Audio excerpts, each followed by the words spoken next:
नमस्कार। एक नई सुबह की शुरुआत के साथ एक बार फिर हम हाजिर हैं एक नए तेवर और एक नए कलेवर के साथ नए सवेरे के इस खास अंक को लेकर। मैं हूं शैला निगार और मेरे साथ हैं मेरी सहयोगी आंचल गुलाटी ऊपर। शुक्रिया शैला। और अगर खबरों की बात करें तो देश और दुनिया से जुड़ी तमाम बड़ी खबरें तो हम आपको दिखाएंगे ही, साथ ही बताएंगे कारोबार जगत में क्या हो रहा है, संस्कृति और विरासत को सहेजे सेगमेंट भी आपको दिखाएंगे, साथ ही जानेंगे खेल जगत में क्या कुछ चल रहा है खास। लेकिन सबसे पहले निकाल आते हैं टॉप स्टोरीज यानी कि हेडलाइंस पर।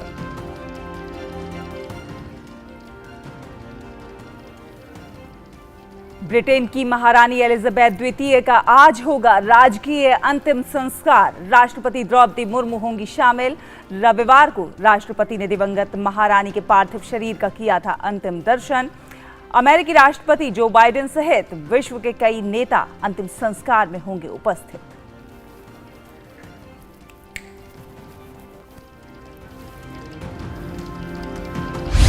विदेश मंत्री एस जयशंकर संयुक्त राष्ट्र महासभा के 77वें सत्र में हिस्सा लेने के लिए 11 दिनों के दौरे पर पहुंचे अमेरिका।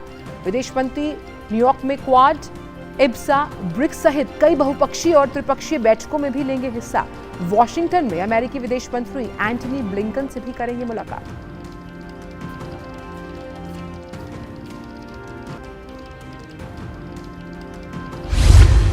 रक्षा मंत्री राजनाथ सिंह मिस्र दौरे पर आज करेंगे अपने समकक्ष जनरल मोहम्मद जाकी के साथ द्विपक्षीय वार्ता। दोनों मंत्री परस्पर सैन्य संबंधों को बढ़ाने और रक्षा उद्योगों के बीच सहयोग की करेंगे समीक्षा। रक्षा मंत्री मिस्र के राष्ट्रपति अब्देल फतेह असीसी से भी करेंगे मुलाकात।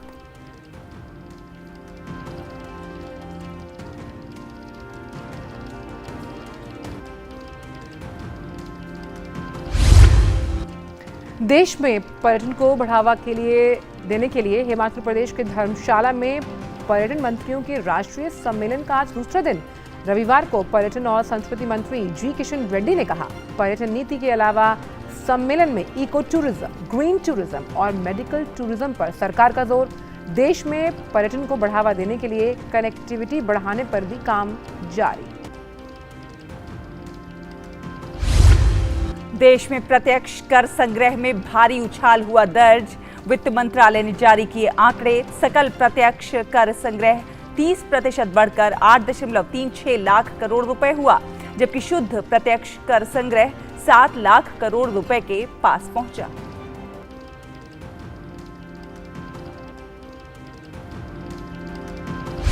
अंतर्राष्ट्रीय खबरों में चीन के खिलाफ ताइवान की सुरक्षा को लेकर अमेरिकी राष्ट्रपति जो बाइडेन का बड़ा बयान। रविवार को प्रसारित एक साक्षात्कार में उन्होंने कहा, चीनी आक्रमण के खिलाफ ताइवान की रक्षा करेंगे अमेरिकी सैनिक।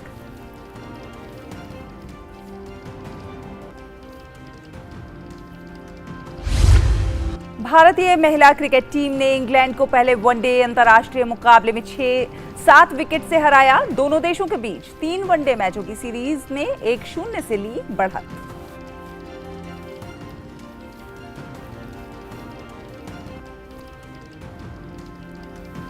बेंगलुरु फुटबॉल क्लब ने फाइनल मैच में मुंबई सिटी एफसी को 2-1 से हराकर पहली बार जीता डुरंड कप खिताब। बेंगलुरु एफसी ने शानदार शुरुआत करते हुए 11वें मिनट में किया था पहला गोल।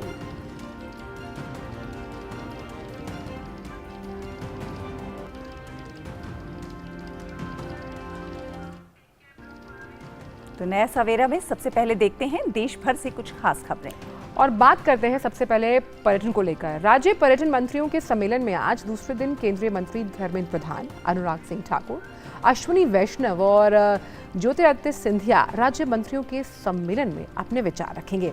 आज टूरिज्म इंफ्रास्ट्रक्चर के विकास पर चर्चा की जाएगी। इसके साथ ही हिमालय क्षेत्र और स्पिरिचुअल टूरिज्म के विकास पर भी चर्चा की उम्मीद है। देखिए हमारी खास रिपोर्ट।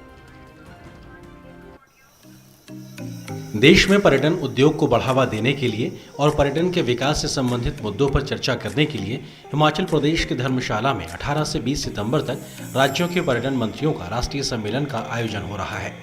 इस सम्मेलन में अरुणाचल प्रदेश, उत्तर प्रदेश, मध्य प्रदेश, तमिलनाडु, असम, त्रिपुरा, मिजोरम, गोवा, मेघालय, कर्नाटक, लद्दाख, बिहार, छत्तीसगढ़, गुजरात, जम्मू कश्मीर, झारखंड, केरल और महाराष्ट्र सहित कई राज्यों के पर्यटन मंत्री सहित करीब 250 प्रतिनिधि शामिल हो रहे हैं। इस सम्मेलन में केंद्रीय पर्यटन मंत्री जी किशन रेड्डी ने कहा कि टूरिज्म पॉलिसी के अलावा इको टूरिज्म, ग्रीन टूरिज्म और मेडिकल टूरिज्म को कैसे बढ़ाया जाए, भारत सरकार इस दिशा में काम कर रही है। इस 3 दिन में भारत में कैसा टूरिज्म को बढ़ावा देना, भारत में टूरिज्म को कैसा एंकरेजमेंट करना, टूरिस्ट डेस्टिनेशंस को कैसा डेवलप करना, फॉरेन टूरिस्ट को कैसा अट्रैक्ट करना, डोमेस्टिक टूरिज्म में इंडियन डायस्पोरा और इंडिजियस एक्टिविटी को कैसा बढ़ाना, जो आज नौजवान eco tourism, green tourism, home tourism, medical tourism, wildlife tourism, ऐसा अलग अलग टूरिज्म पर भी भारत सरकार काम कर रहे। पर्यटन उद्योग को बढ़ावा देने के लिए केंद्र सरकार हर स्तर पर काम कर रही है। केंद्रीय मंत्री ने कहा कि सरकार पर्यटन आधारित उद्योग को भी बढ़ावा दे रही है। इसके लिए सरकार ने अतिरिक्त 50,000 करोड़ का emergency credit line guarantee scheme का आवंटन किया है। टूरिज्म आधारित हॉस्पिटैलिटी एंटरप्रेन्योरशिप को बढ़ावा देने के लिए 50,000 करोड़ का additional emergency credit line guarantee scheme का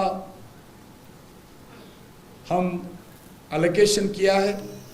इस सम्मेलन के दौरान पर्यटन मंत्रालय की विभिन्न नीतियों और कार्यक्रमों पर ध्यान केंद्रित किया जा रहा है, जिसमें पर्यटन अवसंरचना का विकास, सांस्कृतिक, आध्यात्मिक व धरोहर पर्यटन, हिमालयी राज्यों में पर्यटन, उत्तरदायी एवं सतत पर्यटन, पर्यटन स्थलों या गंतव्यों के विपणन एवं प्रचार प्रसार में डिजिटल प्रौद्योगिकी की भूमिका, भारतीय आतिथ्य क्षेत्र में होम स्टे का उभरता महत्व, आयुर्वेद, वेलनेस व मेडिकल वैल्यू ट्रेवल और घरेलू पर्यटन को बढ़ावा देना शामिल है।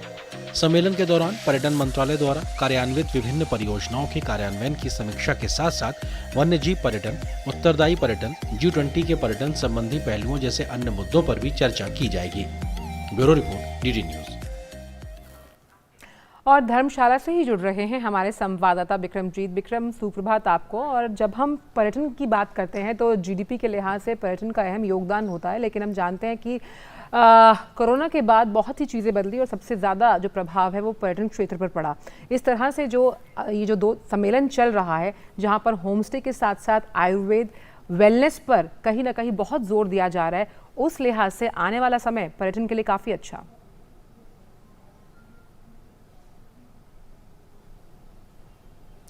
देखिए, जिस प्रकार से कोरोना के समय जो सबसे ज़्यादा प्रभावित क्षेत्र था वो क्षेत्र जो है ये पर्यटन का क्षेत्र ही था, और इस पर विचार भी किया गया है कि किस प्रकार से जो पर्यटन का क्षेत्र है उसमें जो है आगे का विकास किया जाए। लेकिन जिस प्रकार से इस समय की अगर बात करें तो साफ तौर पर यहाँ पर केंद्रीय मंत्री के द्वारा कहा गया है कि अब जो है पर्यटन का क्षेत्र खुल रहा है कोविड के बाद, और बहुत ज़्यादा संभावनाएं जो है दिखाई दे रही हैं पर्यटन के क्षेत्र में। अपॉर्चुनिटीज़ काफ़ी दिखाई दे रही हैं, लोगों को लाभ काफ़ी मिलने वाला है। जम्मू कश्मीर का उन्होंने जिक्र किया कि किस प्रकार से जम्मू कश्मीर में इस समय जो है होटल काफ़ी फुल चल रहे हैं। तो और पहला ये 30-40 वर्षों में पहली बार हो रहा है कि इतनी भारी संख्या में जो है कश्मीर में पर्यटन जा रहे हैं। जहाँ तक आयुर्वेद की बात करें तो किस प्रकार से, क्योंकि भारत की संस्कृति का एक हिस्सा रहा है आयुर्वेद, तो किस प्रकार से उसका विकास किया जा सकता है, किस प्रकार से जो अंतर्राष्ट्रीय स्तर पर जो है लोगों को इसकी तरफ आकर्षित किया जा सकता है, इसकी तरफ जो है एक तमाम ऐसे विचार किए जा रहे हैं। क्योंकि एक नेशनल पॉलिसी की बात टूरिज्म क्षेत्र पे हो रही है, जो कि अगले बजट से पहले जो है ये पॉलिसी आएगी, और उसमें जो है तमाम जो क्षेत्र हैं किस प्रकार से विकास होना चाहिए, क्या इंफ्रास्ट्रक्चर होना चाहिए, किस प्रकार से कौन कौन से क्षेत्र चिन्हित किए गए हैं और कौन से क्षेत्र में जो है कौन सा घूमने के लिए स्थान अच्छा है। जी, फिर दोबारा से बात करेंगे हम विक्रमजीत से, लेकिन साफ तौर पे शैला, जिस तरह से विक्रम बता रहे थे, क्योंकि हम जानते हैं कि चाहे मैं हूं, आप या कोई भी अगर कहीं पर जाना चाहता है, ख़ासतौर पर किसी और राज्य में, टूरिज्म के लिहाज से होम स्टे, आयुर्वेद और अब तो डिजिटल माध्यम से भी आप पहले ही बुकिंग करके जा सकते हैं, तो कहीं ना कहीं बहुत आयाम है इस पूरे क्षेत्र में। बिल्कुल, और इसी को बढ़ावा देने के लिए लगातार सरकार भी प्रयासरत है। विक्रमजीत सिंह हमारे साथ दोबारा जुड़ गए हैं। विक्रम, हम देख रहे हैं कि सरकार लगातार प्रयास कर रही है टूरिज्म को बढ़ावा देने के लिए। आज टूरिज्म पर, पर्यटन पर राष्ट्रीय सम्मेलन का दूसरा दिन है। मंथन जारी है कि किस तरह से पर्यटन को और ज्यादा बढ़ावा दिया जा सकता है। हम देख रहे हैं कि देश भर में पर्यटन को बढ़ावा देने के लिए कई धार्मिक सर्किट का भी जो है विकसित किए जा रहे हैं, जिससे पर्यटन के क्षेत्र में खासतौर पे पूरी दुनिया में जो भारत की संस्कृति है, भारत की जो भव्यता है, उसको प्रदर्शित किया जा सकेगा। वहीं कहीं ना कहीं जब पर्यटन के क्षेत्र में बात होती है तो उससे रोजगार के भी जो जरिए हैं उसकी संभावनाएं बढ़ जाती हैं। तो रोजगार के क्षेत्र में देखा जाए एक बहुत बड़ा बूम मिलने की संभावना है इससे।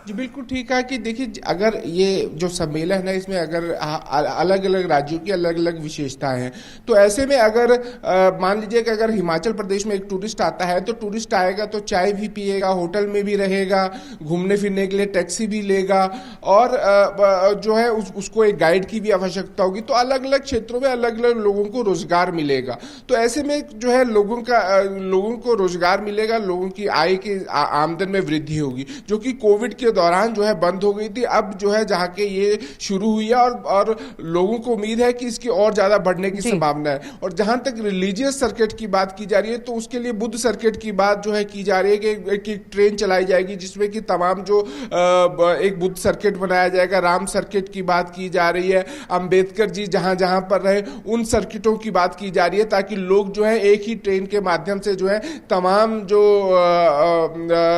जहां जहां अंबेडकर जी के निशानियां हैं वहां पर भ्रमण कर सके। तो तमाम ऐसे बिंदुओं पर विचार किया जा रहा है, ताकि लोग जो है अपने जो भ्रमण को ज्यादा बढ़ावा मिले और लोगों की आय की आमदन में वृद्धि हो। लेकिन इसके साथ साथ इस बात का भी जो है जरूर ध्यान रखा जा रहा है कि लोगों को कोई सुविधा हो, इंफ्रास्ट्रक्चर कैसे डेवलप हो। आज इस विषय पर चर्चा होनी है कि किस प्रकार से जो है इंफ्रास्ट्रक्चर, क्योंकि लोग अगर आते हैं, अगर पैसा खर्च करते हैं, तो उनको सुविधाओं की जरूरत होती है, वो सुविधाएं देखते हैं। तो ऐसे में जो है बेसिक इंफ्रास्ट्रक्चर और लोकल इंफ्रास्ट्रक्चर किस प्रकार से डेवलप किया जाए, लोगों को किस प्रकार से सुविधाएं दी जा सके, ताकि लोग आए और सुविधाएं लें और दोबारा आने का सोचें।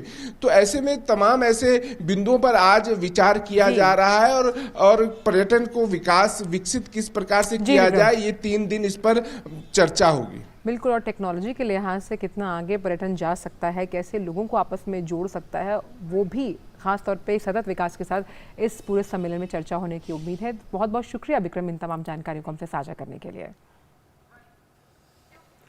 और अगली खबर का रुख करते हैं। आपको बता दें कि विदेश मंत्री डॉक्टर एस जयशंकर अमेरिका के दौरे पर हैं। डॉक्टर एस जयशंकर संयुक्त राष्ट्र महासभा के 77वें सत्र में भाग लेंगे। यात्रा के पहले चरण में डॉक्टर जयशंकर न्यूयॉर्क में संयुक्त राष्ट्र महासभा में भारतीय प्रतिनिधिमंडल का नेतृत्व करेंगे। 77वें संयुक्त राष्ट्र महासभा का इस वर्ष का विषय है एक ऐतिहासिक क्षण, आपस में जुड़ी चुनौतियों के परिवर्तनकारी समाधान। विदेश मंत्री 4 देशों भारत, ब्राजील, जापान, जर्मनी के समूह की मंत्री स्तरीय बैठक की मेजबानी करेंगे। विदेश मंत्री बहुपक्षवाद को फिर से मजबूत करने और संयुक्त राष्ट्र सुरक्षा परिषद के व्यापक सुधार प्राप्त करने के लिए L69 समूह की उच्च स्तरीय बैठक में भी भाग लेंगे। L69 समूह में एशिया, अफ्रीका, लैटिन अमेरिका जैसे विकासशील देश और कैरिबिया सहित छोटे द्वीपीय देश शामिल हैं। विदेश मंत्रालय ने कहा है कि आज़ादी का अमृत महोत्सव मनाने और इसे प्रदर्शित करने के लिए विदेश मंत्री 24 सितंबर को एक विशेष कार्यक्रम India at 75 showcasing India UN partnership in action को संबोधित करेंगे, जो भारत की विकास यात्रा को उजागर करेगा। इस कार्यक्रम को कई सदस्य देशों के विदेश मंत्रियों और यूएनडीपी प्रशासक के साथ 77वें यूएनजीए अध्यक्ष द्वारा संबोधित किए जाने की उम्मीद है। Doctor S Jaishankar quad, IBSA और ब्रिक्स की बहुपक्षीय बैठकों के साथ साथ Bharat France Australia, Bharat France UAE और भारत इंडोनेशिया ऑस्ट्रेलिया जैसी त्रिपक्षीय बैठकों में भी भाग लेंगे। विदेश मंत्रालय ने कहा है कि डॉक्टर एस जयशंकर के अमेरिकी विदेश मंत्री एंटनी ब्लिंकन, अमेरिकी प्रशासन के वरिष्ठ सदस्यों और अमेरिकी व्यापार जगत के दिग्गजों के साथ भी चर्चा का कार्यक्रम है। वो भारतीय प्रवासियों के साथ भी बातचीत करेंगे।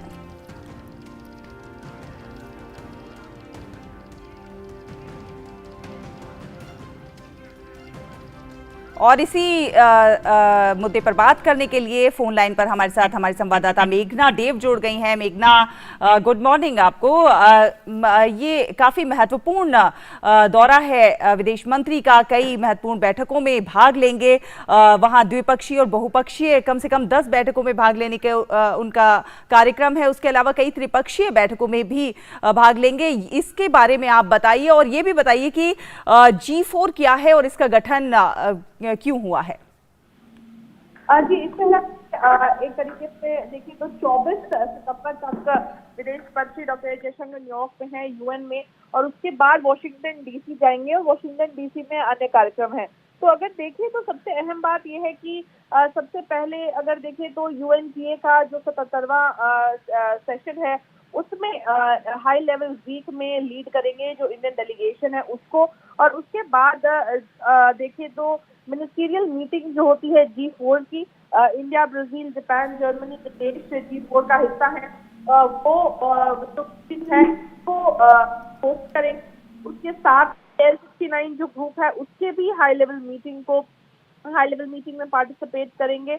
और अगर देखें तो L69 ग्रुप की अगर बात करें तो कई डेवलपिंग कंट्रीज उसका हिस्सा हैं, जिसमें एशिया, अफ्रीका है, कैरिबियन है, कई स्मॉल आइलैंड डेवलपिंग स्टेट्स भी हैं, और उसके साथ ही लैटिन अमेरिका भी है, जिसका फोकस है UN सिक्योरिटी काउंसिल के रिफॉर्म्स पर। ज्यादा जो फोकस है वो UN सिक्योरिटी काउंसिल के रिफॉर्म्स पर है। अगर हम आगे तो कुछ और इंगेजमेंट्स भी है, जिसमें आज़ादी का अमृत महोत्सव का कार्यक्रम है, और उसके साथ ही इस कार्यक्रम में जो फॉरेन मिनिस्टर हैं अन्य मेंबर स्टेट्स के, उसके साथ ही UNGA के जो प्रेसिडेंट हैं उनका भी एड्रेस होना इस इवेंट में हो सकता है। उसके साथ ही जो इंडिया एट 75 का जो कार्यक्रम है, आज़ादी का अमृत महोत्सव का कार्यक्रम, उसमें भारत का जो डेवलपमेंटल जर्नी है और उसके साथ ही साउथ साउथ कोऑपरेशन में किस किस्म का योगदान रहा है उसके ऊपर भी फोकस रहेगा। उसके साथ ही यात्रा भी अहम कह सकते हैं शैला, क्योंकि केवल क्वाड की बात है बल्कि ब्रिक्स की भी बात जो मीटिंग्स हैं उसमें पार्टिसिपेट करेंगे। उसके साथ ही मीटिंग्स हैं वो उसमें भी पार्टिसिपेट करेंगे। उसके अलावा देखें वॉशिंगटन DC में 25 से 28 सितंबर तक है, तो कई इम्पोर्टेंट खास तौर पर बिल्कुल बहुत अहम रहेगा सत्र मेघना। लेकिन हम ये भी जानते हैं कि संयुक्त राष्ट्र में जो भारत का स्थायी मिशन है उसने हाल ही में ट्वीट करते हुए कहा है कि प्रधानमंत्री मोदी द्वारा तय जो 5 हम कह सकते हैं मानक हैं, जिसमें हम बात कर रहे हैं संवाद की, हम बात कर रहे हैं सम्मान की, शांति, समृद्धि, ये जो तमाम केंद्र बिंदु हैं वो मार्गदर्शन तय करेंगे इस 77वीं महासभा का। बिल्कुल, और एक तरीके से देखा जाए तो इस पर खास तौर पर फोकस रहेगा। प्रधानमंत्री नरेंद्र मोदी ने जिन कई इंपॉर्टेंट चीजों की बात की, और उसके साथ ही अगर हम देखें तो जिस तरीके से फूड सिक्योरिटी की बात हुई है, जिस तरीके से और अन्य चीजों की भी बात हुई है, उस पर खास तौर पर फोकस रहेगा। अगर देखें तो प्रधानमंत्री नरेंद्र मोदी ने भी कहा था कि ये जो वक्त है वो वॉर का समय नहीं है, उसके ऊपर भी फोकस रह सकता है। उसके साथ ही अन्य जो विषय हैं, अहम विषय, अगर हम देखें लॉजिस्टिक्स का विषय हो, रेजिलिएंट सप्लाई चेन्स का विषय हो, इन सभी चीजों पर भी अगर हम देखें तो फोकस रह सकता है इस बार, और खास तौर पर सप्लाई चेन की बात हो, लॉजिस्टिक्स की बात हो, और उसके साथ ही अहम ये भी है कि किस तरीके से फूड सिक्योरिटी को इंश्योर किया जाए, एनर्जी सिक्योरिटी को इंश्योर किया जाए, और अभी की जो करंट चुनौतियां हैं जैसे क्लाइमेट चेंज, उन सब को भी एड्रेस किया जा सकता है। बिल्कुल, हम समझ रहे हैं। जलवायु परिवर्तन की बात करें, कोविड-19 के टीकाकरण का अगर जिक्र किया जाए, कैसे महिलाओं की भागीदारी को प्रमुखता से आगे बढ़ाया जाएगा तमाम मंचों पर, ये भी काफ़ी अहम मुद्दे हैं जिन पर चर्चा होने की उम्मीद है। बहुत बहुत शुक्रिया मेघना इन तमाम जानकारियों को हमसे साझा करने के लिए। और इसी के साथ बुलेटिन में एक छोटे से ब्रेक के लिए रुकेंगे, जल्द हाजिर होंगे कुछ और खबरों के साथ। आप देखते रहिए नया सवेरा।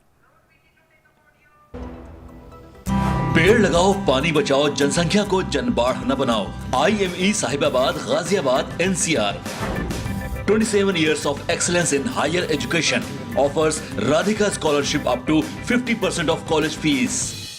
लहलहाती फसल, भरे पूरे खेत खलिहान, हर किसान का बस यही अरमान।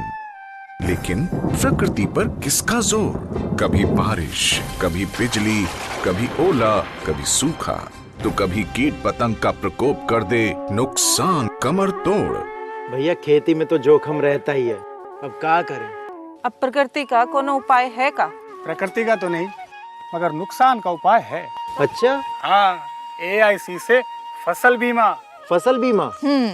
मतलब मामूली सा प्रीमियम दो और बड़ी चिंता से मुक्ति पाओ। अरे वाह! AIC से अपनी जरूरत अनुसार कोई फसल बीमा चुने, जैसे प्रधानमंत्री फसल बीमा योजना। बुआई से लेके कटाई तक प्राकृतिक आपदा से सुरक्षित रहे किसान, भरपाई हो पूरी अगर फसल का हो नुकसान। जब AIC का है साथ तो ना डर ना फिक्र की बात। Agriculture insurance company of India limited. AIC।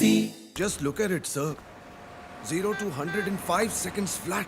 Really? आपकी है? तुम्हें भी अपने बुढ़ापे में कॉम्प्रोमाइज नहीं करना है, तो अभी से नेशनल पेंशन सिस्टम में इन्वेस्ट करो। नेशनल पेंशन सिस्टम ये 60 की उम्र तक पैसे बचाता और बढ़ाता है, और फिर उन्हीं पैसों को हर महीने सैलरी की तरह आप तक पहुंचाया जाता है। 1800110708 और website www.pfrda.org.in। National pension system में इन्वेस्ट करने से टैक्स भी बचता है sir. National pension system. Break के बाद स्वागत है आपका। आप देख रहे हैं नया सवेरा। और अब खबर रक्षा मंत्री राजनाथ सिंह से जुड़ी हुई, जो कि मिस्र की आधिकारिक यात्रा पर हैं। अपनी यात्रा के दौरान राजनाथ सिंह आज मिस्र के रक्षा और रक्षा उत्पादन मंत्री जनरल मोहम्मद जकी के साथ द्विपक्षीय वार्ता करेंगे। दोनों मंत्री द्विपक्षीय रक्षा संबंधों की समीक्षा करेंगे। सेना से सेना संबंधों को गति देने के लिए नई शुरुआत भी की जाएगी, और दोनों देशों के रक्षा उद्योगों के बीच सहयोग को गहरा करने पर ध्यान दिया जाएगा। भारत और मिस्र के बीच रक्षा सहयोग को और बढ़ावा देने के लिए एक समझौता ज्ञापन पर भी हस्ताक्षर किए जाएंगे। अपने दौरे के दौरान रक्षा मंत्री मिस्र के राष्ट्रपति अब्देल फतेह अल सीसी से भी मुलाकात करेंगे। राजनाथ सिंह की यात्रा का उद्देश्य भारत और मिस्र के बीच रक्षा सहयोग और विशेष मैत्री को और अधिक मजबूत बनाना है। और केंद्रीय मंत्री वाणिज्य और उद्योग मंत्री पीयूष गोयल सऊदी अरब की 2 दिवसीय यात्रा पर हैं। इस दौरान वो सऊदी अरब के ऊर्जा मंत्री प्रिंस अब्दुल अजीज बिन सलमान के साथ आर्थिक और निवेश समिति की पहली मंत्री स्तरीय बैठक की सह अध्यक्षता करेंगे। इससे पहले कल भारत और सऊदी अरब के आर्थिक संबंधों को और बेहतर बनाने के लिए केंद्रीय वाणिज्य और उद्योग मंत्री पीयूष गोयल ने सऊदी अरब के वाणिज्य मंत्री माजिद अल कासाबी से मुलाकात की थी। दोनों नेताओं के बीच हुई इस मुलाकात के दौरान भारत और सऊदी अरब के बीच व्यापार और निवेश को बढ़ावा देने के तरीकों पर चर्चा हुई।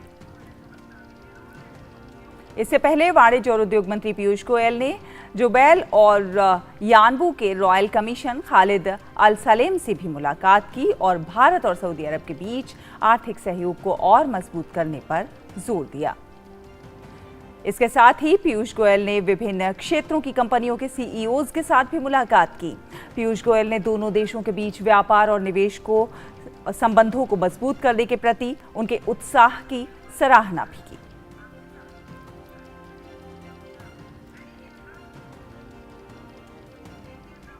बात करते हैं गोवा की सियासत को लेकर, जहां कांग्रेस छोड़कर हाल ही में सत्तारूढ़ भाजपा में शामिल हुए 8 विधायक आज दिल्ली में प्रधानमंत्री से मुलाकात करेंगे।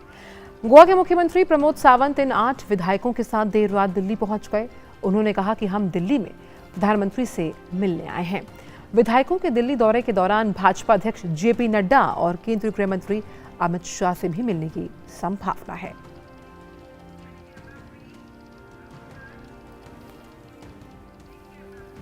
और आपको बता दें कि अब दुनिया के सबसे ऊंचे और दुर्गम युद्ध क्षेत्र में भी इंटरनेट की सुविधा मिलेगी। जी हां, भारतीय सेना की फायर एंड फ्यूरी कोर ने इस दिशा में महत्वपूर्ण कदम उठाया है।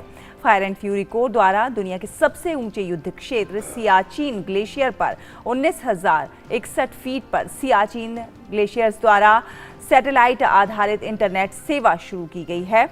गौरतलब है कि भारतीय सेना सीमाओं पर अपनी तैयारियों को लगातार मजबूत कर रही है। भारतीय सेना सीमा से सटे इलाकों में इंफ्रास्ट्रक्चर को भी लगातार विकसित कर रही है। वहीं पिछले कुछ समय से सैन्य उपकरणों को स्वदेशी स्तर पर विकसित करने पर भी जोर दिया जा रहा है। सरकार ने भी इस दिशा में कई सकारात्मक प्रयास किए हैं।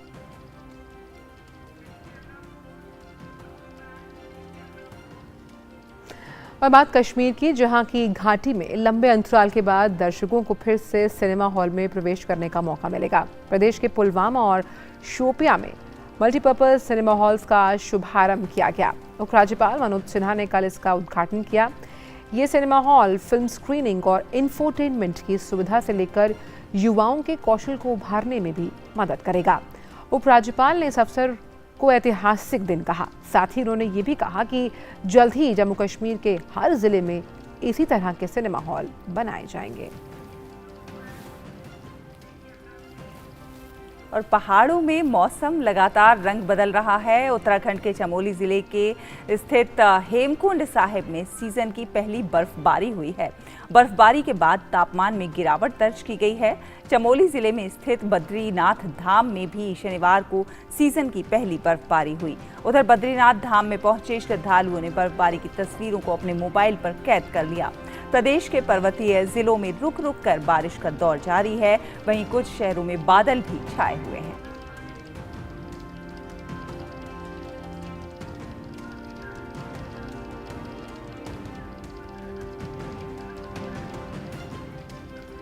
बहुत ही सुहाना और मन भावन मौसम है इस वक्त पहाड़ों का। और फिलहाल वक्त एक छोटे से ब्रेक का है। कहीं मत जाइए, जुड़े रहिए टीवी न्यूज़ के साथ।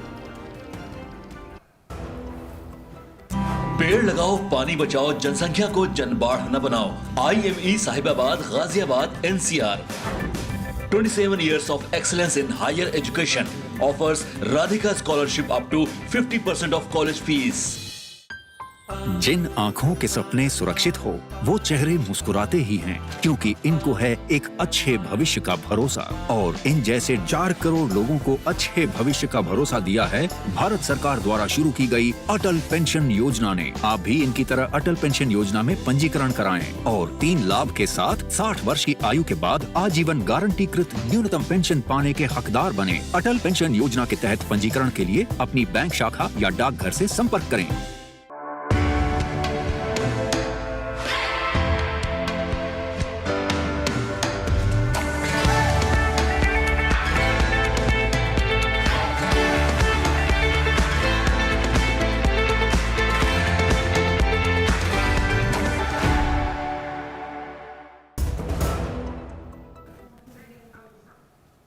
ब्रेक के बाद स्वागत है आपका। आप देख रहे हैं नया सवेरा और अब देखेंगे दुनिया भर की कुछ खास खबरें।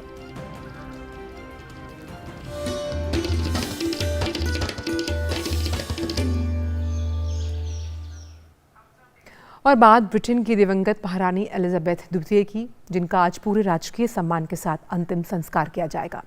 राष्ट्रपति द्रौपदी मुर्मू और अमेरिका के राष्ट्रपति जो बाइडेन सहित कई देशों के राष्ट्राध्यक्ष भी दिवंगत महारानी एलिजाबेथ के अंतिम संस्कार में उपस्थित रहेंगे। रविवार को राष्ट्रपति द्रौपदी मुर्मू ने लंदन के वेस्टमिनिस्टर हॉल में दिवंगत महारानी एलिजाबेथ को श्रद्धांजलि अर्पित की। ब्रिटेन की महारानी एलिजाबेथ द्वितीय के अंतिम संस्कार की कई दिन चली प्रक्रिया अब अपने आखिरी चरण में पहुंच रही है। रविवार को राष्ट्रपति द्रौपदी मुर्मू ने दिवंगत महारानी के अंतिम दर्शन किए। उन्होंने लंदन के वेस्टमिंस्टर हॉल पहुंचकर महारानी के पार्थिव शरीर पर श्रद्धांजलि अर्पित की। राष्ट्रपति मुर्मू महारानी के अंतिम संस्कार में शामिल होने के लिए ब्रिटेन की यात्रा पर हैं।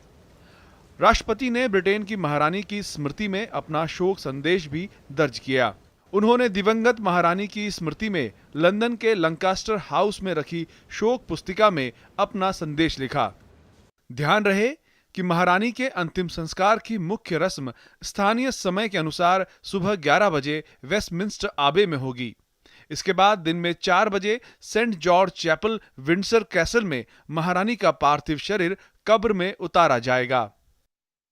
फिलहाल महारानी का पार्थिव शरीर अंतिम दर्शन के लिए वेस्टमिंस्टर पैलेस के हॉल में रखा हुआ है।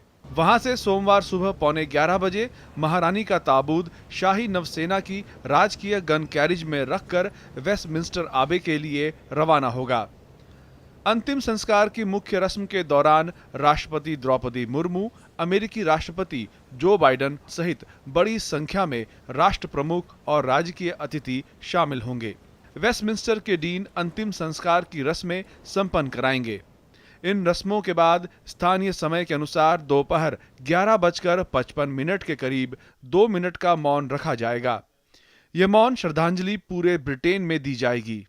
दोपहर 12 बजे राष्ट्रगान के साथ यह प्रक्रिया संपन्न होगी। यहां से महारानी का पार्थिव शरीर विंडसर ले जाया जाएगा। महारानी का पार्थिव शरीर कब्र में उतारे जाने की रस्म के समय ब्रिटेन के सम्राट, शाही परिवार के सदस्य और करीबी संबंधी मौजूद रहेंगे। विंडसर के डीन इस रस्म को अदा करवाएंगे। इसके बाद देर शाम king George 5th memorial chapel में एक निजी दफन प्रक्रिया होगी। महारानी को उनके दिवंगत पति ड्यूक ऑफ एडिनबर्ग के साथ दफनाया जाएगा। यूनाइटेड किंगडम इस समय शोकाकुल है। लोग फूलों, तस्वीरों और आंसुओं के साथ क्वीन एलिजाबेथ को याद कर रहे हैं। लोग घंटों लाइन में खड़े होकर वेस्टमिंस्टर हॉल जा रहे हैं, जहां क्वीन के पार्थिव शरीर को इन स्टेट में रखा गया है। राष्ट्रपति द्रौपदी मुर्मू अपनी पहली विदेश यात्रा के लिए यूके में हैं। रविवार को उन्होंने वेस्टमिंस्टर एबे में जाकर शोक व्यक्त किया। मंगलवार को करीब 500 खास मेहमानों के साथ वेस्टमिंस्टर एबे में राष्ट्रपति क्वीन एलिजाबेथ के अंतिम संस्कार फ्यूनरल में हिस्सा लेंगी। टीम डीडी न्यूज के साथ शुभेंदु घोष, लंदन। और लंदन से सीधे जुड़ रहे हैं हमारे संवाददाता शुभेंदु घोष। शुभेंदु, हमने अभी आपकी रिपोर्ट देखी, हमने देखा कि किस तरह से पूरी दुनिया में लोग शोकाकुल हैं महारानी की डेथ के बाद, और महारानी के अंतिम संस्कार में बड़ी संख्या में लोग जुड़ रहे हैं। लोग उनके अंतिम दर्शन करने के लिए नव आंखों के साथ पहुंच रहे हैं। और इसके अलावा जो उनकी लोकप्रियता थी उसका अंदाज़ा इसी बात से लगाया जा सकता है कि पूरी दुनिया के बड़े बड़े देशों के राष्ट्राध्यक्ष भी अंतिम संस्कार में शामिल होने के लिए वहां पहुंच रहे हैं। खुद भारत की राष्ट्रपति द्रौपदी मुर्मू भी अंतिम संस्कार में शामिल होने के लिए इस वक्त वहीं हैं।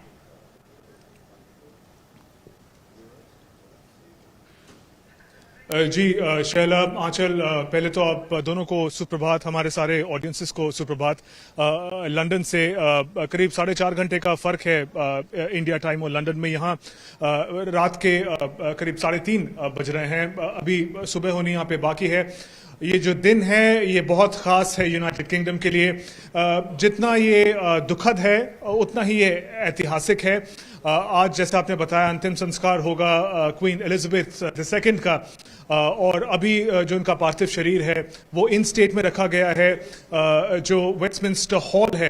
पिछले करीब 10 दिनों से हमने देखा है कि लाखों की संख्या में लोग 12-14 घंटे इंतजार कर रहे हैं वहां पे, जो अपनी रिस्पेक्ट्स हैं, अपनी जो संवेदनाएं हैं उनको व्यक्त करने के लिए वो उनसे मिल रहे हैं। लेकिन आज का दिन खास होगा।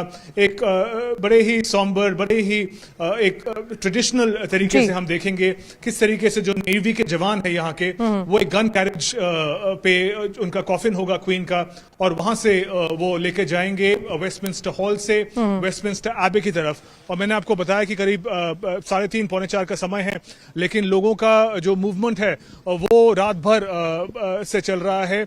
लोग चाहते हैं कि वो पहले से पेवमेंट में जगह ले लें जहां से कि वो इस प्रोसेशन को देख सकें। काफी लोग छोटे बच्चों के साथ कुर्सियां वगैरह लेके कल रात से ही बैठे हुए हैं ताकि वो जो अंतिम दर्शन हो अपने मोनार्क का, अपनी क्वीन का, अपनी रानी का, वो कर सके। तो बहुत ही खास दिन यूनाइटेड किंगडम के लिए आज का। शुभेंदु, महारानी के बारे में कहा जाता है कि जो यूनाइटेड किंगडम की जनता के साथ साथ उनका परिवार है, दे ब्रीद ऑन हर करेज, यानी उनकी जो एक साहसी व्यक्तित्व का पहचान थी उस पर यूनाइटेड किंगडम ने कई सालों तक राज किया है और खास तौर पर कई रोचक कहानियां, कई रोचक तथ्य उनके साथ जुड़े रहे हैं। माना जाता है कि विंस्टन चर्चिल के बाद ये पहली बार ऐसा होगा कि इस तरह राजकीय सम्मान के साथ ये अंतिम यात्रा की जाएगी। अगर हम उनके व्यक्तित्व का जिक्र करें, किस तरह से वहां पर आप लोगों से मिले होंगे, आप बात भी बता रहे हैं, कैसे याद कर रहे हैं वो अपनी इस महारानी को?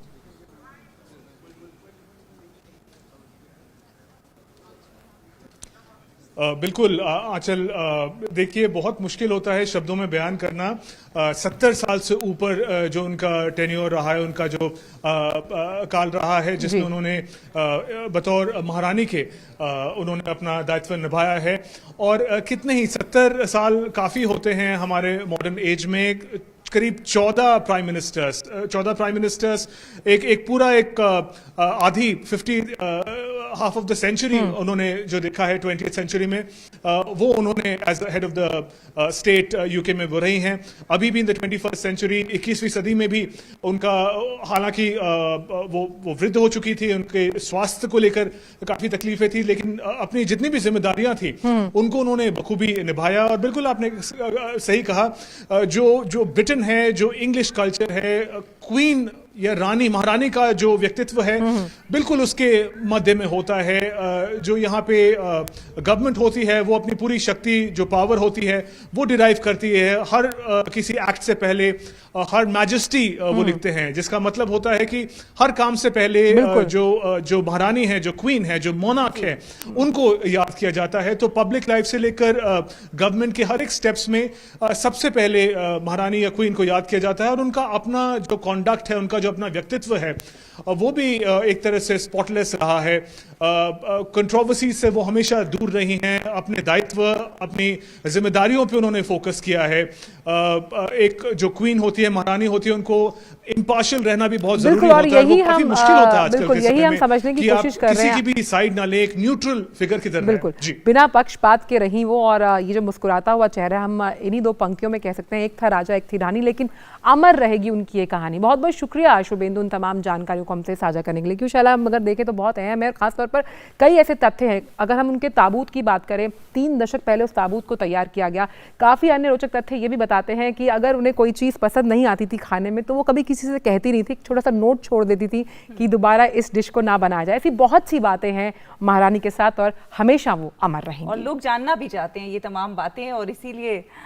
और अब अगली खबर का रुख कर लेते हैं। अमेरिकी राष्ट्रपति जो बाइडेन ने कहा है कि चीन के हमले की स्थिति में अमेरिकी सेना ताइवान की रक्षा करेगी।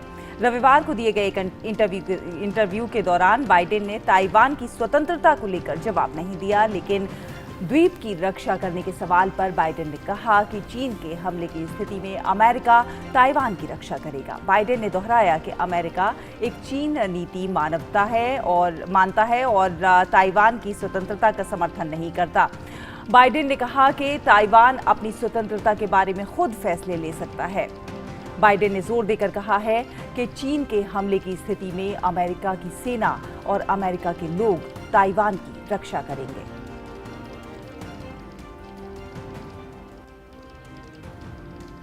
खबर जापान से। दक्षिणी पश्चिमी जापान में रविवार को महाविनाशकारी तूफान नन्माडोल के कारण लगभग 30 लाख लोगों को दूसरे स्थान पर जाने के लिए कहा गया।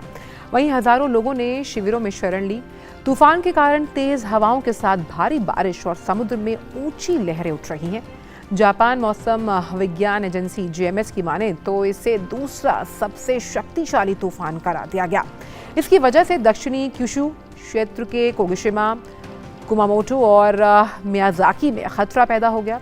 जापान के प्रधानमंत्री फुमियो किशिदा ने प्राकृतिक आपदा को देखते हुए उच्चतम स्तर की सतर्कता का आह्वान किया है।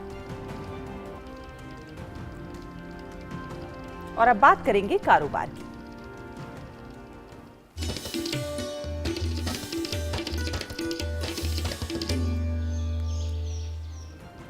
देश में प्रत्यक्ष कर संग्रह में भारी उछाल आया है। अग्रिम कर संग्रह बढ़ने से चालू वित्त वर्ष में 17 सितंबर तक सकल प्रत्यक्ष कर संग्रह 30% बढ़कर 8.36 लाख करोड़ रुपए हो गया। वित्त मंत्रालय ने जानकारी देते हुए कहा कि ये पिछले वित्त वर्ष की समान अवधि के संग्रह 6,42,287 करोड़ रुपए की तुलना में 30% अधिक है। वहीं देश का शुद्ध प्रत्यक्ष कर संग्रह 7,669 करोड़ रुपए तक पहुंच गया। ये पिछले वित्त वर्ष की तुलना में 23% अधिक है। वित्त वर्ष 2021-22 के दौरान समान अवधि में शुद्ध प्रत्यक्ष कर संग्रह 5,68,147 करोड़ रुपए था। शुद्ध प्रत्यक्ष कर संग्रह में 3,68,484 करोड़ रुपए कॉर्पोरेट टैक्स से आए हैं, जबकि बाकी के 3,30,490 करोड़ रुपए पर्सनल इनकम टैक्स के जरिए आए हैं। केंद्रीय प्रत्यक्ष कर बोर्ड ने अपने बयान में कहा है कि वित्त वर्ष 2022-23 में 17 सितंबर 2022 तक कुल अग्रिम कर संग्रह पहली और दूसरी तिमाही में बढ़कर 2,95,308 करोड़ रुपए पर पहुंच गया है, जो कि पिछले साल समान अवधि में 2,52,077 रुपए था।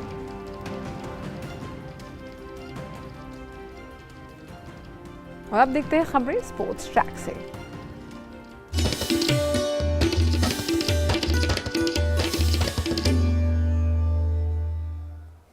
और बात महिला क्रिकेट की, जिसने इंग्लैंड को पहले वनडे अंतर्राष्ट्रीय मुकाबले में हरा दिया। होव काउंटी ग्राउंड में खेले गए मैच में भारत ने 1-0 से बढ़त ले ली। स्मृति मंधाना ने 91 रन बनाए, जबकि कप्तान हरमनप्रीत कौर ने नाबाद 74 रन। दोनों देशों के बीच 3 वनडे मैचों की सीरीज खेली जा रही है।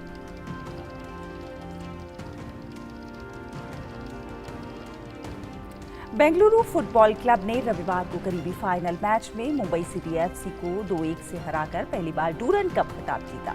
बेंगलुरु एफसी ने शानदार शुरुआत करते हुए 11वें मिनट में पहला गोल किया। बेंगलुरु के लिए ये गोल शिवा शक्ति ने किया। प्रतियोगिता में ये उनका 5वां गोल रहा। 61वें मिनट में सुनील छेत्री की कॉर्नर किक पर एलन कोस्टा ने गोल करके बेंगलुरु एफसी को 2-1 से आगे कर दिया और बेंगलुरु ने अंत तक खेल में बढ़त बनाए रखी और खिताब पहली बार अपने नाम किया।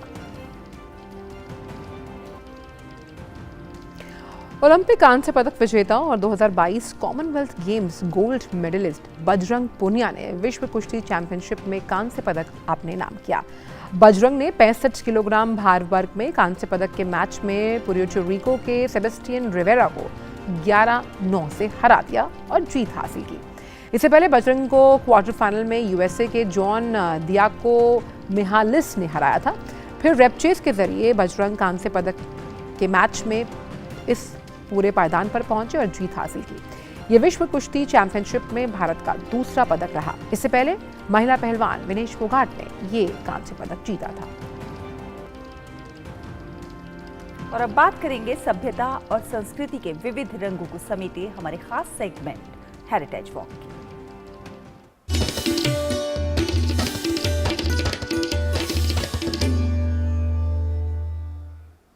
तो आज हेरिटेज वॉक में हम आपको सैर कराएंगे खूबसूरत लद्दाख की। लद्दाख की प्राकृतिक सुंदरता के साथ साथ यहाँ की संस्कृति भी पर्यटकों का मन मोह लेती है। आइए देखते हैं लद्दाख के खूबसूरत नज़ारे।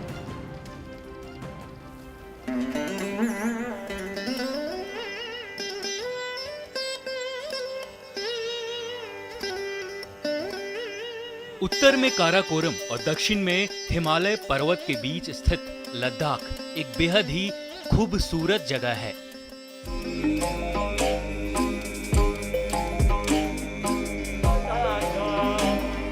यह देश विदेश के पर्यटकों का पसंदीदा स्थल है, जहां की अद्भुत खूबसूरती लोगों का मन मोह लेती है।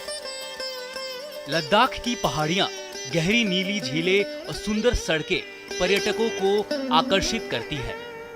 अपने कठिन रास्तों, सुंदर मठों और बर्फबारी की वजह से लद्दाख पर्यटकों का पसंदीदा स्थल माना जाता है। लद्दाख एक ऐसी जगह है जहां की प्राकृतिक खूबसूरती एवं मनोरम दृश्य मंत्रमुग्ध कर देते हैं।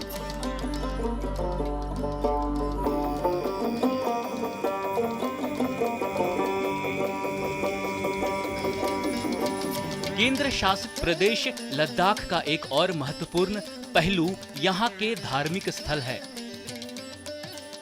लद्दाख में बड़ी संख्या में प्राचीन बौद्ध मठ मौजूद है। इस वजह से इसे छोटा तिब्बत भी कहा जाता है। लद्दाख में बौद्ध संस्कृति और खान पान का प्रभाव देखने को मिलता है। लद्दाख की वादियों में मौजूद एक बेहद ही प्राचीन और अद्भुत फुगताल मठ है, जो अपनी बनावट और सुंदरता के लिए पूरी दुनिया में प्रसिद्ध है। लद्दाख कई ऊंची झीलों का घर है, लेकिन पेंगोंग झील की भव्यता की बराबरी कोई नहीं कर सकता। पेंगोंग झील लद्दाख के सबसे लोकप्रिय आकर्षणों में से एक है। लद्दाख की अपनी अलग संस्कृति, अलग जीवन शैली है। यहाँ के सुंदर नज़ारे आंखों को सुकून देते हैं। हर साल हजारों पर्यटक लद्दाख की खूबसूरती का दीदार करने आते हैं। Bureau report, DD news. तो वक्त मिले तो आप भी लद्दाख का चक्कर ज़रूर लगाइएगा। और अब बात कर लेते हैं विज्ञान जगत के सेगमेंट को लेकर।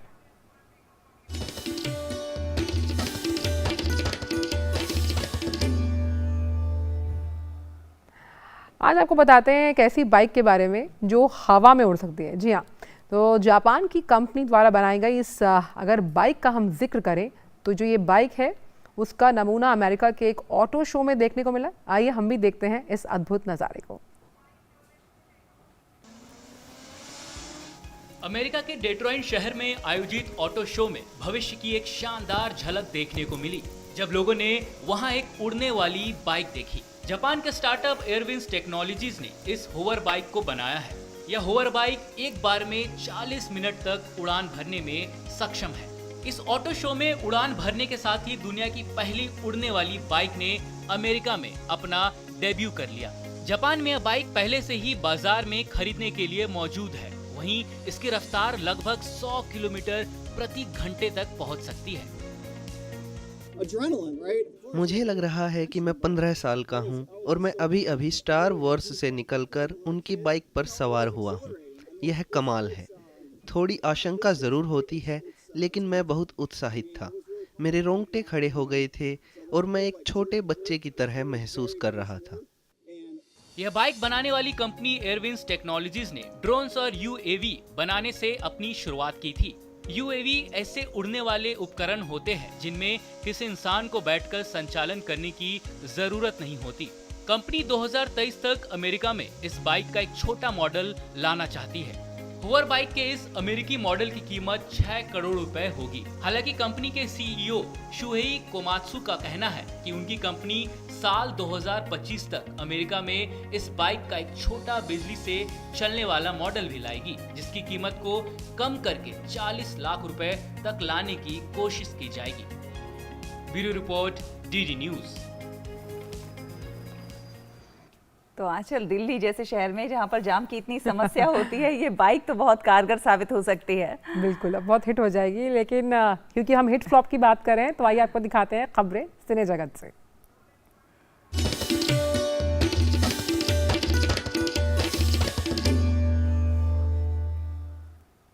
सिनेमा इस हफ्ते के आज के इस अंक में हम हाल ही में रिलीज हुए कब्जा फिल्म के टीजर की बात करेंगे। इस टीजर को देखकर ऐसा लग रहा है कि दक्षिण भारत की एक और फिल्म अपना जलवा बिखेरने के लिए तैयार है।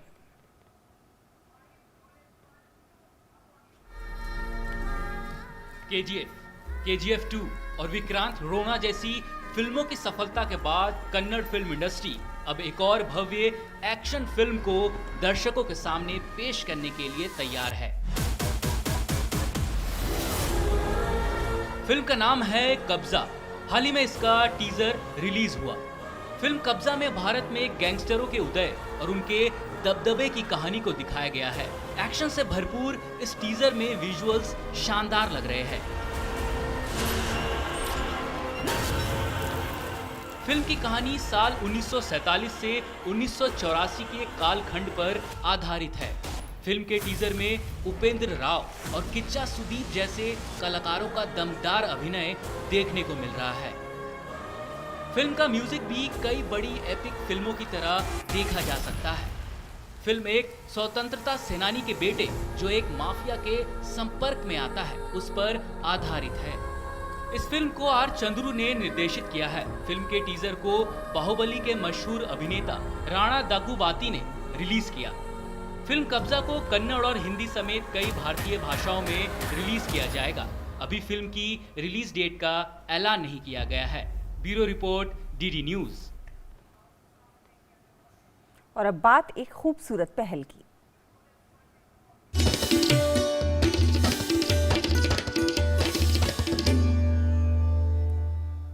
तो आपके लिए एक सवाल है आज गुड न्यूज़ इंडिया में। क्या आपने कभी सोचा है कि आप अपना भोजन खत्म करने के बाद उन प्लेटों को भी खा सकते हैं जिसमें आपने खाना खाया हो? ये अद्भुत विचार है केरल के एर्नाकुलम जिले के रहने वाले विनय कुमार बालकृष्ण का। क्या करते हैं बालकृष्ण, देखते हैं इस खास रिपोर्ट के जरिए।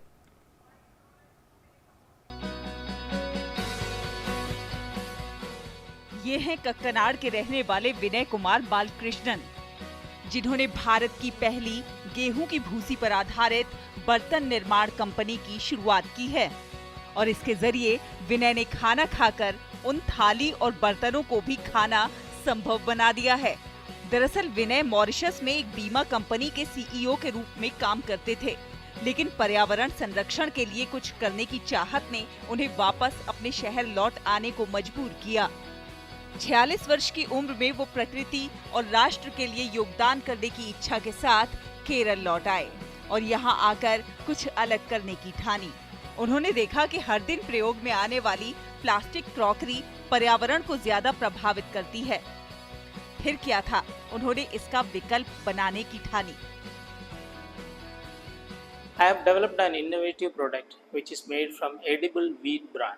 This is a 100% biodegradable tableware where we make plates. This is available as a single-use product as an alternative to single-use plastic. Now plastic ban has come, so this will be an effective product. And after single use, if you want you can take a bite, otherwise you can use it as a cattle feed, poultry feed, fish feed or as organic manure. उन्होंने गेहूं की भूसी से बर्तन बनाया जो काफी खूबसूरत और टिकाऊ था। फिर क्या था, उन्होंने स्थानीय कच्चे माल और मशीनरी का उपयोग करके अपना खुद का व्यंजन बर्तन निर्माण उद्यम शुरू करने का फैसला लिया। 3 साल के शोध के परिणाम स्वरूप भारत का पहला गेहूं चोकर आधारित बर्तन ब्रांड थुशान अंगमाली में स्थापित किया गया। मलयालम में थुशान पौधे के उस पत्ते को कहते हैं जिस पर पारंपरिक रूप से भोजन परोसा जाता है। National institute for interdisciplinary science and technology CSIR Thiruvananthapuram ने उनके विचार और आवश्यकताओं को अपनाया और बर्तन निर्माण के लिए आवश्यक तकनीक विकसित की। फिर एक इंजीनियरिंग फर्म की मदद से आवश्यक मशीनरी का डिजाइन और निर्माण भी किया गया। थुशान का मकसद बाजार में व्यापक रूप से उपयोग की जाने वाली प्लास्टिक की डिस्पोजेबल प्लेटों को पर्यावरण के अनुकूल प्लेटों में बदलना है। उपयोग के बाद इसे गायों के लिए चारा, मुर्गी पालन, मछली और पौधों के लिए उर्वरक के रूप में भी इस्तेमाल किया जा सकता है। ये 30 दिनों के भीतर पूरी तरह से मिट्टी में घुलनशील है। ये कंटेनर डिस्पोजेबल और आसानी से बायोडिग्रेडेबल हैं। सिर्फ इतना ही नहीं, ये प्लेट्स -10 डिग्री से 140 डिग्री तक तापमान का सामना कर सकती हैं और माइक्रोवेव हीटिंग के लिए भी इसका प्रयोग किया जा सकता है। पर्यावरण के अनुकूल विकल्प के रूप में प्रस्तुत इस अभिनव अवधारणा ने कई राष्ट्रीय और अंतर्राष्ट्रीय पुरस्कार भी जीते हैं। एकल उपयोग वाली प्लास्टिक प्लेटों पर प्रतिबंध, जिसे राष्ट्र ने आजादी के अमृत महोत्सव के हिस्से के रूप में लागू किया है, इसका उद्देश्य गैर बायोडिग्रेडेबल उत्पादों के लिए हरित विकल्प खोजना भी था। विनय कुमार बालकृष्णन की थूषण इस दिशा में काफी उम्मीद जगाती है। तिरुवनंतपुरम से के अब्दुल जलील की रिपोर्ट, डीडी न्यूज। और झारखंड के आकांक्षी जिला बोकारो में कुपोषण उपचार केंद्र कुपोषण से लड़ाई में काफ़ी कारगर सिद्ध हो रहा है। आकांक्षी जिले के तहत चलाए जा रहे इस कार्यक्रम से यहां पर उपचार कराकर निकलने वाले बच्चों और उनकी माताओं में संतोष का भाव है, जो एक बड़ी समस्या से निजात दिला रहा है। देखिए स्वास्थ्य पर ये पैकेज।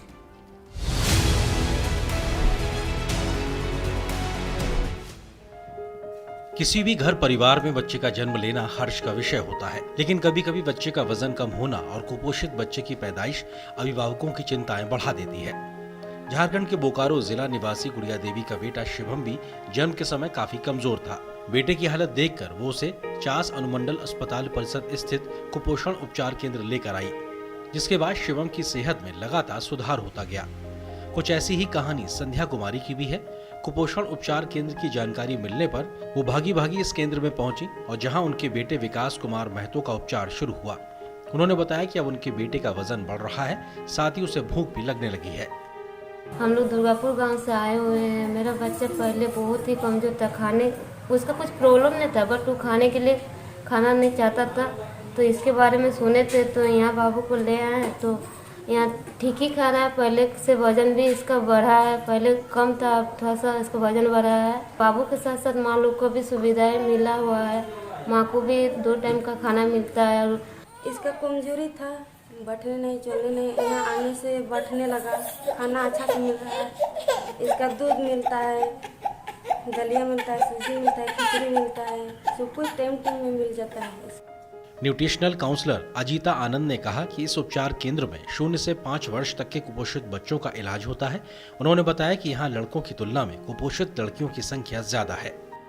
सुबह शाम बच्चों को दवाइयाँ दी जाती हैं, हर 2 घंटे पर बच्चों को थेरेप्यूटिक फीड और दूध भी दिया जाता है। इसके अलावा खिचड़ी, सूजी, दलिया, ये सब भी ऑन डिमांड दिया जाता है। हमारे यहाँ पीसी में माँ और बच्चे दोनों का खून जांच करवाया जाता है। अगर हीमोग्लोबिन कम होता है तो माँ को भी आयरन, कैल्शियम, अल्बेंडाजोल का टैबलेट देकर उनको भी पहले सही से इलाज किया जाता है। इस कुपोषण उपचार केंद्र में फिलहाल 1 दर्जन से ज्यादा कुपोषित बच्चों का बेहतर इलाज चल रहा है। यहाँ बच्चे के खान पान के अलावा साफ सफाई की भी जानकारी दी जाती है। आकांक्षी जिला कार्यक्रम के तहत संचालित इस कुपोषण उपचार केंद्र में बच्चों के अनुकूल सभी आधारभूत संरचना उपलब्ध है। हालांकि हाल के 4 वर्षों में हालात जरूर बेहतर हुए हैं। इसकी झलक चास के इस कुपोषण उपचार केंद्र में साफ तौर पर दिखती है, जो कुपोषित बच्चों को उससे उबरने में मदद भी कर रहे हैं। यह आकांक्षी जिला कार्यक्रम की बड़ी सफलता है। Bureau report, DD news.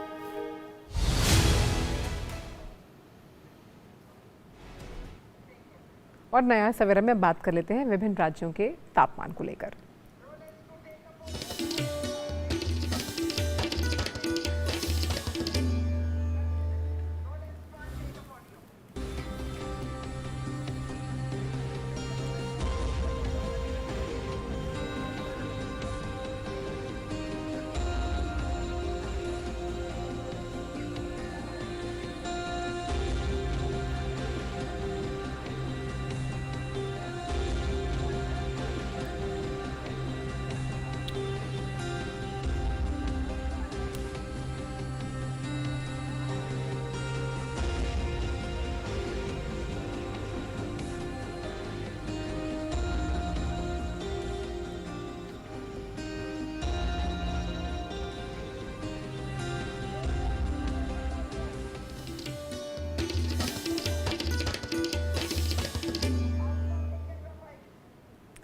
और आपको बता दें कि बॉलीवुड के मशहूर सिंगर लकी अली का आज जन्मदिन है।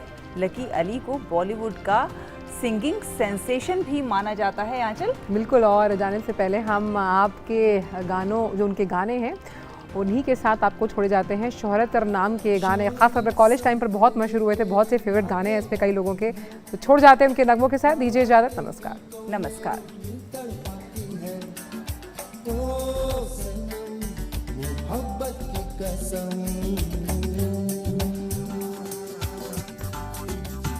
कितनी हसी जिंदगी है ये, होठों पे जैसे कहानी है, सदा यहाँ किसका ठिकाना है,